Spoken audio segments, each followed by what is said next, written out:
오늘 함께 읽으실 말씀은 창세기 32장 13절에서 20절까지의 말씀입니다. 야곱이 거기서 밤을 지내고 그 소유 중에서 형 에서를 위하여 예물을 택하니 암염소가 200이요 순염소가 20이요 암양이 200이요 순양이 20이요 전 나는 낙타 30과 그 새끼요 암소가 40이요 황소가 10이요 암나귀가 20이요 그 새끼 나귀가 10이라. 그것을 각각 때로 나누어 종들의 손에 맡기고 그의 종에게 이르되 나보다 앞서 건너가서 각 때로 거리를 두게 하라 하고 그가 또 앞선 자에게 명령하여 이르되 내 형 에서가 너를 만나 묻기를 내가 누구의 사람이며 어디로 가느냐 내 앞의 것은 누구의 것이냐 하거든. 대답하기를 주의 종 야곱의 것이요 자기 주 에서에게로 보내는 예물이오며 야곱도 우리 뒤에 있나이다 하라 하고 그 둘째와 셋째와 각 때를 따라가는 자에게 명령하여 이르되 너희도 에서를 만나거든 곧 이같이 그에게 말하고 또 너희는 말하기를 주의 종 야곱이 우리 뒤에 있다 하라 하니 이는 야곱이 말하기를 내가 내 앞에 보내는 예물로 형의 감정을 푼 후에 대면하면 형이 혹시 나를 받아주리라 함이었더라. 아멘. 샬롬, 오늘도 말씀을 통해 하나님께 더 가까이 나아가는 하루 되시길 축복합니다. 저는 오늘 본문 말씀을 통해 예물을 준비한 야곱이라는 제목으로 말씀을 묵상해 보기 원합니다. 야곱은 형 에서의 장자권과 축복을 차지하기 위해 형 에서가 시장한 틈을 타서 팥죽 한 그릇에 장자권을 샀습니다. 그리고 아버지 이삭이 장자에게 안수기도와 축복을 선포해 주려 할 때 그의 어머니 리브가와 짜고 형 에서를 대신하여 축복을 가로챘습니다. 이에 형 에서는 야곱을 죽이기로 작정했습니다. 이로 말미암아 야곱은 형 에서로부터 도망쳐 그의 애삼촌 라반의 집에서 애삼촌의 목축을 돌보는 일을 하며 살게 되었습니다. 하나님의 도우심으로 거부가 된 야곱은 이제 하나님의 지시하심을 따라 다시 고향으로 가기로 결단을 했습니다. 창세기 31장 3절 야훼께서 야곱에게 이르시되 내 조상의 땅 내 족속에게로 돌아가라 내가 너와 함께 있으리라 하신지라. 야곱은 하나님의 지시하심에 따라 자신의 고향으로 돌아가고 있지만 그에게는 한 가지 걱정이 있었습니다. 자신을 죽이려고 했던 형 에서가 자신을 만나면 어떻게 대할지에 대한 두려움이었습니다. 야곱이 두려워했던 그 두려움은 현실이 되어 다가오고 있었습니다.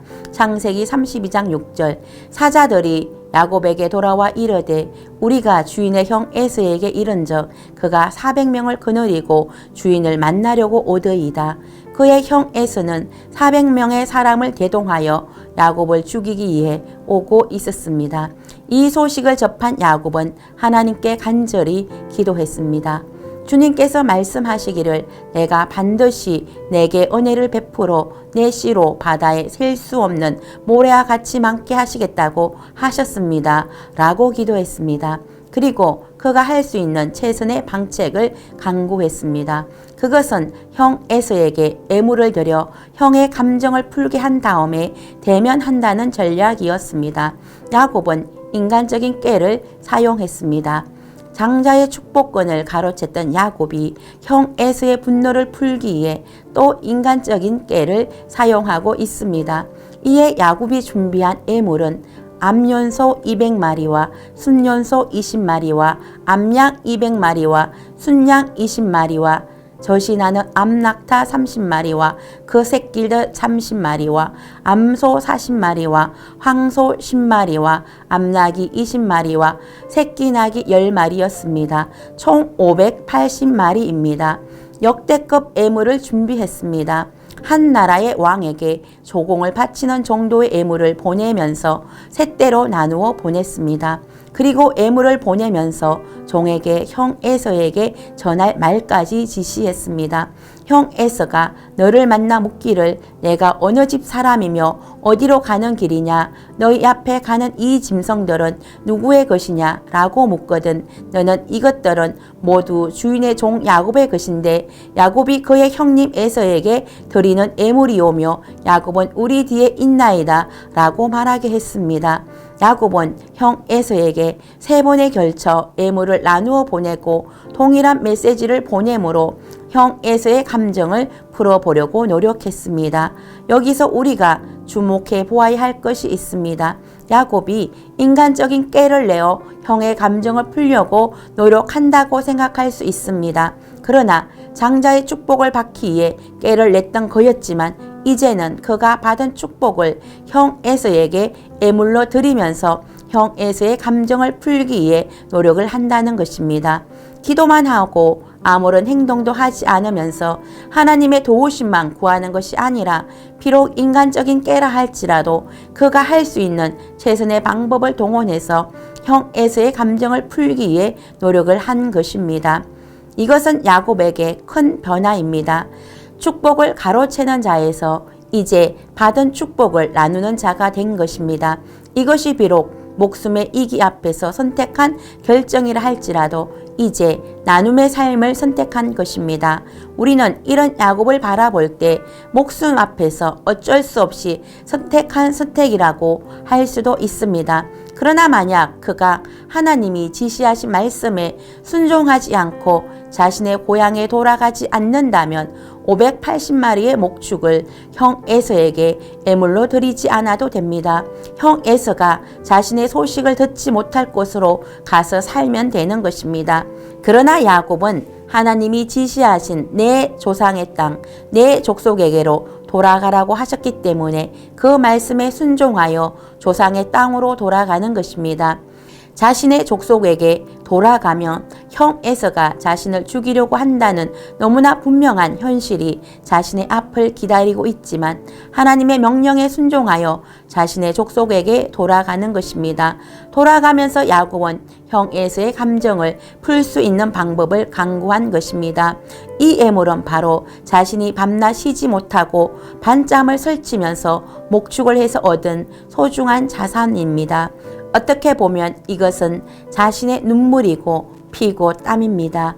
이 예물을 드림으로 형 에서의 감정을 풀고자 하는 것입니다.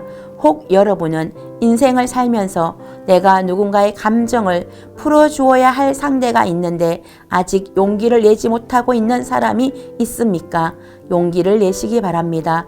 여러분의 눈물이고 피와 같고 땀과 같은 선물을 드려서라도 그 사람의 감정을 풀어주고 그 사람에게 용서를 구할 수 있다면 그렇게 해야 하는 것입니다. 왜냐하면 하나님께서 우리에게 그렇게 하라고 명령하셨기 때문입니다. 마태복음 5장 23절 24절 그러므로 예물을 제단에 드리려다가 거기서 내 형제에게 원망 들을 만한 일이 있는 것이 생각나거든 예물을 제단 앞에 두고 먼저 가서 형제와 화목하고 그 후에 와서 예물을 드리라.